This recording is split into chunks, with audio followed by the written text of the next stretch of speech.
নমস্কার। ব্রহ্মময়ী মা তারা তান্ত্রিক যোগাশ্রমের পক্ষ থেকে আমি শুভব্রত শাস্ত্রী আমার ছোট্ট ইউটিউব চ্যানেলের আধ্যাত্মিক অনুষ্ঠানে সকলকে স্বাগত জানাচ্ছি। পূর্বে দোল পূর্ণিমার উপর ভগবান শ্রীকৃষ্ণের একটি মন্ত্র দিয়েছি, কি করে সেটাকে জপ করতে হবে, ধ্যান করতে হবে, মন্ত্র জাগরণ, মন্ত্র চৈতন্য, মন্ত্রের প্রয়োগ, এগুলো আগে অনেক এপিসোডগুলোতে আমি বলেছি। সেই এপিসোডগুলোকে ভালো করে আপনারা দেখুন, অনেক কিছু জানতে পারবেন, শিখতে পারবেন। আজকের যা আলোচ্য বিষয়, দোল পূর্ণিমায় রোগ মুক্তির উপায়। দোল পূর্ণিমায় কি করে রোগ মুক্তি লাভ করা যায়, রোগ থেকে কি করে পরিত্রাণ পাওয়া যায়, দুরারোগ্য ব্যাধির থেকে মুক্তি লাভ করা যায়, তার উপরে একটা ছোট্ট আমি পদক্ষেপ বলে দিচ্ছি। ভগবান শ্রীকৃষ্ণের সাথে সাথে ভগবানের আরেকটি রূপ হচ্ছে মহামৃত্যুঞ্জয়। মহামৃত্যুঞ্জয় বাড়িতে যাদের শিবলিঙ্গ আছে, শিবলিঙ্গকে দুধ, দই, ঘি, মধু, গঙ্গা জল এই পঞ্চামৃতে স্নান করান, শিবকে পায়েস ভোগ দিন, মিষ্টান্ন ভোগ নিবেদন করুন। তারপরে উত্তর দিকে মুখ করে বসে শুদ্ধ বস্ত্রে ধোয়া কাঁচা জামা কাপড় পরে রুদ্রাক্ষের মালায় এই মন্ত্রটা 1008 বার জপ করবেন।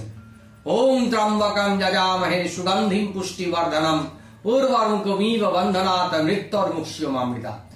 ওম ত্রম্বকং যজামহে সুগন্ধিম পুষ্টিবর্ধনম উর্বারুকমিব বন্ধনাৎ মৃত্যুর্মুক্ষ্যমামৃতাৎ।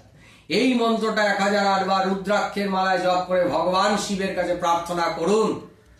আপনার শরীরে যদি কঠিন রোগ ব্যাধি থেকে থাকে, দীর্ঘদিন ধরে কোনো দুরারোগ্য ব্যাধিতে আপনি ভুগছেন, কষ্ট পাচ্ছেন, কিংবা পরিবারের কেউ কঠিন রোগে ভুগছে, কারোর ক্যান্সারের রোগ হয়েছে, কারোর কিডনি ফেলিওর, কারোর হার্টের প্রবলেম, ভগবানের কাছে এই মন্ত্রটা পাঠ জপ করে 108 বার প্রার্থনা করুন। তার রোগ মুক্তির উদ্দেশ্যে ভগবান শিবের কাছে, মহামৃত্যুঞ্জয় শিবের কাছে রোগ মুক্তির উদ্দেশ্যে 108 বার কাতর ভাবে প্রার্থনা করুন। একাগ্র চিত্তে ভক্তি নিয়ে তপস্যা করবেন।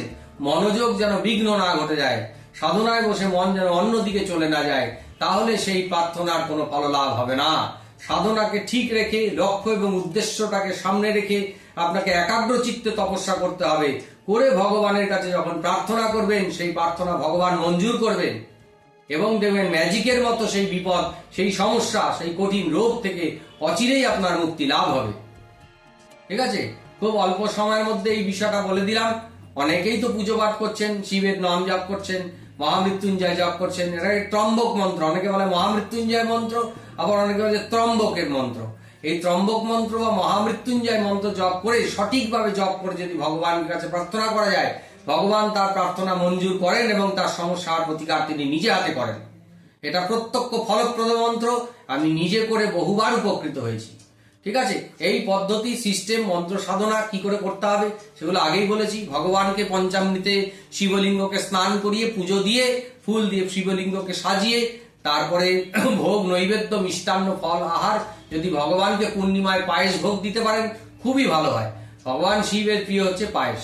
ঠিক আছে, পায়েস বা ক্ষীর এবং পায়েস যদি বাবাকে নিবেদন করে ভক্তি সহকারে এই মন্ত্র রুদ্রাক্ষের মালায় জপ করে 108 বার ভগবানের কাছে, বাবা মহাদেবের কাছে, মহামৃত্যুঞ্জয় শিবের কাছে যদি প্রার্থনা করেন, তবে সেই প্রার্থনা তিনি অবশ্যই মঞ্জুর করবেন।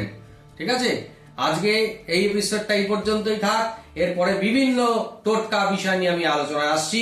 আপনাদের খেয়াল যেন থাকে আমার ইউটিউব চ্যানেলটাকে অবশ্যই সাবস্ক্রাইব করবেন, শেয়ার করে অন্যদের দেখার সুযোগ করে দেবেন। সকলে ভালো থাকুন, সুস্থ থাকুন। জয় মা তারা, জয় জয় তারা। নমস্কার।